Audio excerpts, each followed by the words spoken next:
Systems of categories aim to provide a comprehensive inventory of reality, employing categories such as substance, property, relation, state of affairs, and event. Ontologists disagree about which entities exist on the most basic level. Platonic realism asserts that universals have objective existence. Conceptualism says that universals only exist in the mind, while nominalism denies their existence. There are similar disputes about mathematical objects, unobservable objects assumed by scientific theories, and moral facts. Materialism says that, fundamentally, there is only matter, while dualism asserts that mind and matter are independent principles. According to some ontologists, there are no objective answers to ontological questions, but only perspectives shaped by different linguistic practices. Ontology uses diverse methods of inquiry. They include the analysis of concepts and experience, the use of intuitions and thought experiments, and the integration of findings from natural science. Formal ontology is the branch of ontology investigating the most abstract features of objects. Applied ontology employs ontological theories and principles to study entities belonging to a specific area. For example, social ontology examines basic principles used in the social sciences. Applied ontology is of particular relevance to information and computer science, which develop conceptual frameworks of limited domains. These frameworks are used to store information in a structured way, such as a college database tracking academic activities. Ontology is relevant to the fields of logic, theology, and anthropology. The origins of ontology lie in the ancient period, with speculations about the nature of being and source of the universe, including ancient Indian, Chinese, and Greek philosophy. In the modern period, philosophers conceived ontology as a distinct academic discipline and coined its name. This is a long Wikipedia page. The overview section is what I just read, but now we have all of the different sections or subsections of the Wikipedia page, which include definition, basic concepts,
most abstract topics associated with the concept and nature of being.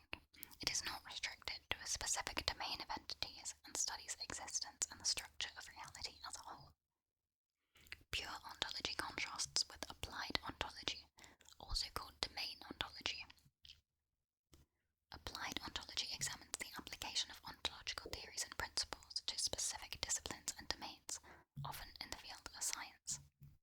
It considers ontological problems in regard to specific entities such as matter, mind, numbers, God, and cultural artifacts.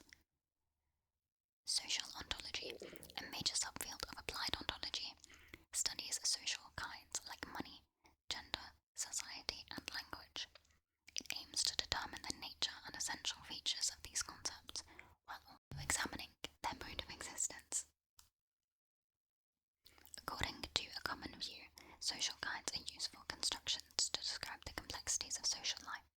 This means that they are not pure fictions, but at the same time lack the objective or mind-independent reality of natural phenomena like elementary particles, lions, and stars.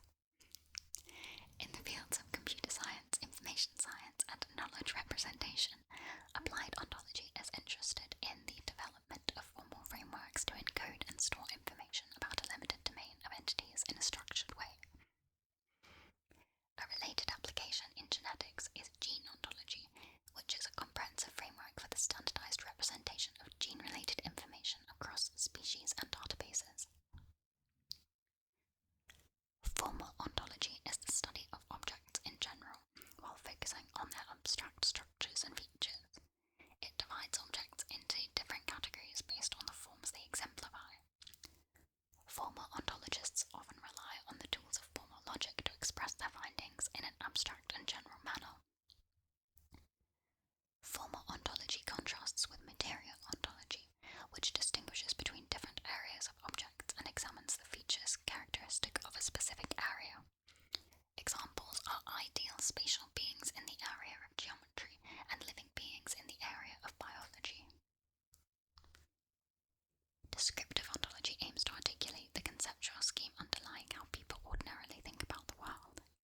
Descriptive ontology departs from common conceptions of the structure of reality and seeks to formulate a new and better conceptualization. Another contrast is between analytic and speculative ontology. Analytic ontology examines the types and categories of being to determine what kinds of things could exist and what features they would have. Speculative ontology aims to determine which entities actually exist, for example, whether there are numbers or whether time is an illusion. Meta-ontology studies the underlying concepts, assumptions, and methods of ontology. Unlike other forms of ontology, it does not ask what exists, but what does it mean for something to exist, and how can people determine what exists? It is closely related to fundamental ontology, an approach developed by philosopher Martin Heidegger that seeks to uncover the meaning of being. Methods. Methods of ontology are ways of conducting ontological inquiry and deciding between competing theories. There is no single standard method. The diverse approaches are studied by meta-ontology. Conceptual analysis is a method to understand ontological concepts and clarify their meaning. It proceeds by analyzing their component parts and the necessary and sufficient conditions under which a concept applies to an entity. This information can help ontologists decide whether a certain type of entity, such as numbers, exists. Eidetic variation is a related method in phenomenology.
principles of theory choice offer guidelines for assessing the advantages and disadvantages of ontological theories rather than guiding their construction.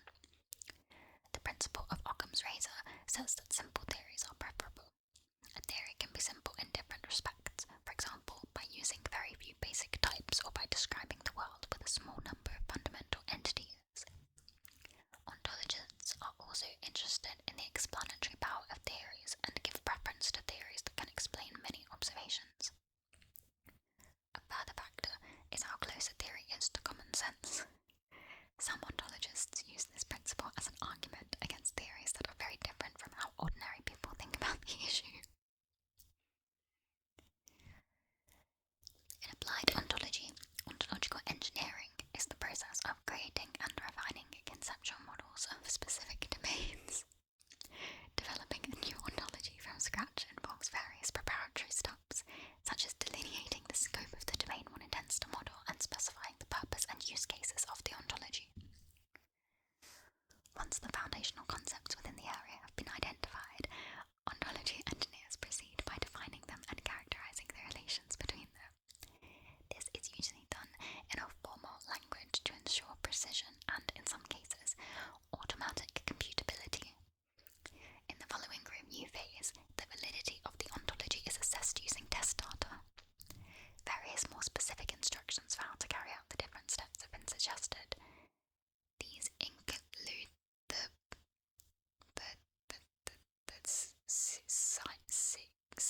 SIG method, Gruninger and Fox's methodology, and so-called methontology in all uppercase letters.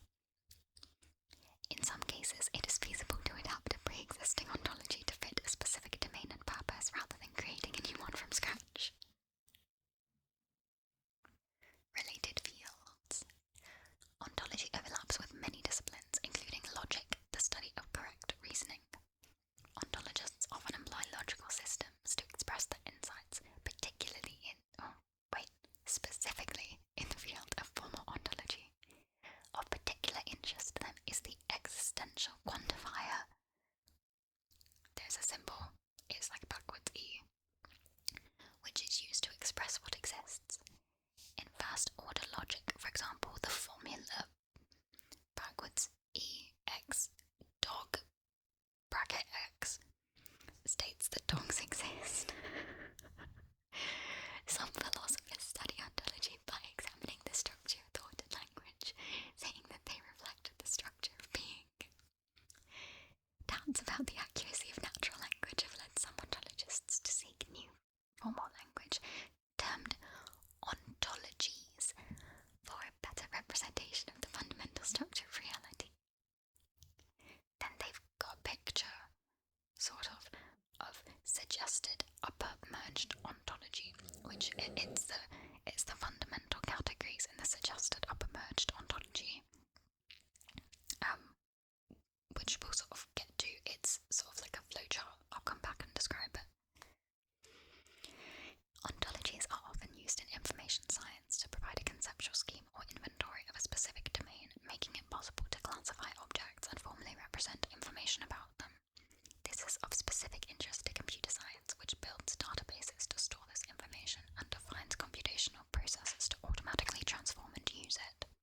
For instance, to encode and store information about clients and employees in a database, an organization may use an ontology with categories such as person, company, address, and name. In some cases, it is necessary to exchange information belonging to different domains or to integrate databases using distinct ontologies. This can be achieved with the help of upper ontologies, which are not limited to one specific domain. They use general categories that apply to most or all domains, like suggested upper merged ontology and basic formal ontology. So that suggested upper merged ontology, it starts with, it's like a sort of tree, it like branches off. So it starts with entity, then it branches to physical and abstract. From physical, it branches to object and process. And then from abstract, it branches to quantity, proposition, attribute, relation, set or class.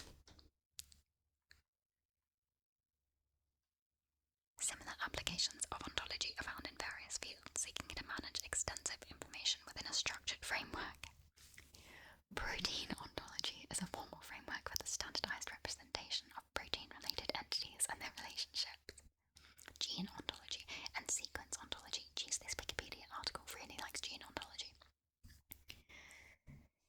serve a similar purpose in the field of genetics. Environment ontology is a knowledge representation focused on ecosystems and environmental processes. Friend of a friend provides a conceptual framework to represent relations between people and their interests and activities. The topic of ontology has received increased attention in anthropology since the 1990s, sometimes termed the ontological turn. This type of inquiry is focused on how people from different cultures experience and understand the nature of being. Specific interest has been given to the ontological outlook of indigenous people and how it differs from a Western perspective. As an example of this contrast, it has been argued that various indigenous communities ascribe intentionality to non-human entities like plants, forests, or rivers. This outlook is known as animism and is also found in Native American ontologies, which emphasize the interconnectedness of all living entities and the importance of balance and harmony with nature.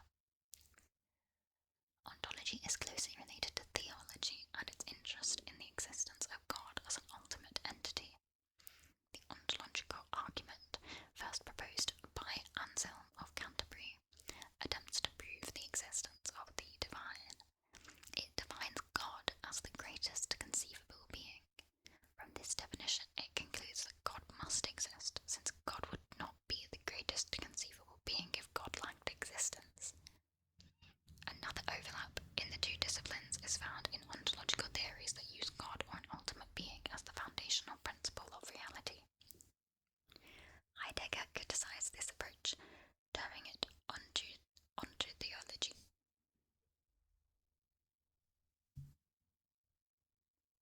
Now, the history section is really quite long and there's quite a bit, so I might pick out like a couple of the little bits here.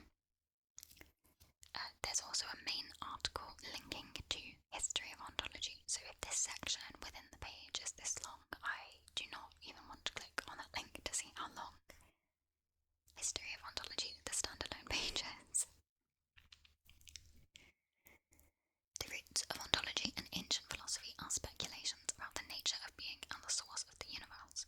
Discussions of the essence of reality are found in the Upanishads, ancient Indian scriptures dating from as early as 700 BCE. I do apologise if I am mispronouncing names and other sort of titles of things. They say that the universe has a divine foundation and discuss in what sense ultimate reality is one or many. Starting in the 6th century BCE, pre-Socratic philosophers in ancient Greece aimed to provide rational explanations of the universe. They suggested that a first principle, such as water or fire, is the primal source of all things. Inspired by pre-Socratic philosophy, Plato, 427 to 347 BCE, developed his theory of forms. It distinguished between unchangeable perfect forms and matter, which has a lower degree of existence and imitates the forms. Then Aristotle existed, and then there's the school of Neoplatonism, which arose in the 3rd century CE. The problem of universals was an influential topic in medieval ontology.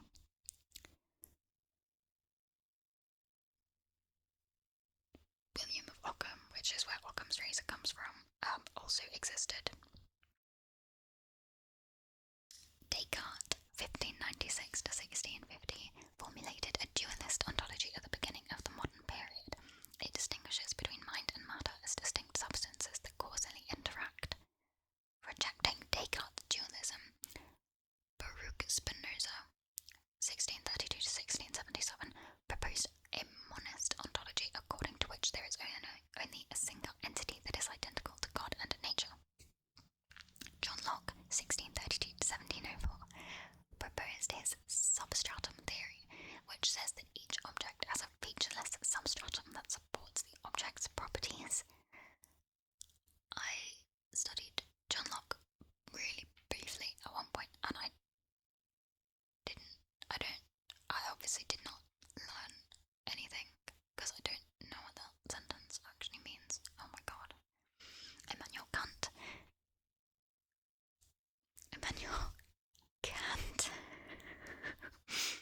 1724 to 1804, rejected the idea that humans can have direct knowledge of independently existing things and their nature, limiting knowledge to the field of appearances. For Kant, ontology does not study external things, but provides a system of pure concepts of understanding. At the beginning of the 20th century, Edmund Husserl, 1859 to 1938, developed phenomenology and employed its method, the description of experience, to address ontological problems. Then, based on the phenomenological method, Nikolai Hartmann, 1882 to 1950, developed a complex hierarchical ontology that defines reality into 4 levels: inanimate, biological, philosophical, and spiritual. Since the end of the 20th century, interest in applied ontology has risen in computer and information science with the development of conceptual frameworks for specific domains. We have C also, ontology, return or persistence of past ideas. Then references, which includes notes and citations. Now there are there are 218 direct citations, and then there are even more sources. Like, you can scroll and scroll and scroll through this bibliography. It is quite something.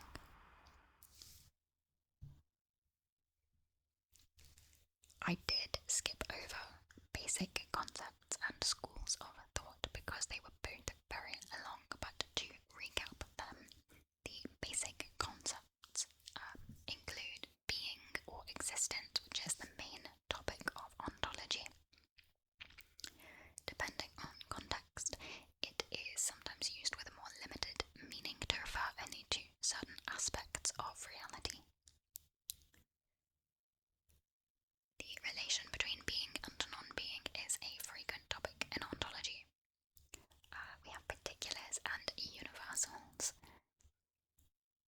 Central distinction between particular and universal entities, they each have their own main article as well. Concrete and abstract objects. Concrete and abstract also has its own main article. So both of these, both the particulars and universals and the concrete and abstract objects, we did talk a little bit about back in the overview at the top of the page. And then other concepts, which is obviously a little bit broad. It's sort of got, like an ontological commitment of a person or theory is an entity that exists according to them. For instance, a person who believes in God has an ontological commitment to God. Ontological commitments can be used to analyse which ontologies people explicitly defend or implicitly assume. Possibility and necessity are further topics in ontology. Possibility describes what can be the case, as in it is possible that extraterrestrial life exists. Necessity describes what must be the case, as in it is necessary that 3 + 2 = 5. Possibility and necessity contrast with actuality, which describes what is the case, as in Doha is the capital of Qatar. Finally, identity, which in ontology means that 2 things are the same. Philosophers distinguish between qualitative and numerical identity. 2 entities are qualitatively identical if they have exactly the same features, such as perfect identical twins.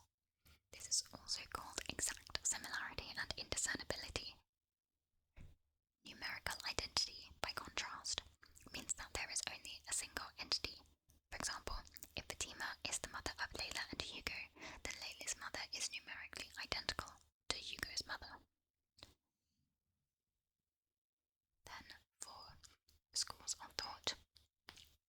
We had realism and anti-realism, both of which have their own main articles under anti-realism and philosophical realism. The term realism is used for various theories that affirm that some kind of phenomenon is real or has mind-independent existence. Ontological realism is the view that there are objective facts about what exists and what the nature and categories of beings are. In a more narrow sense, realism refers to the existence of certain types of entities. Then it goes through different, categories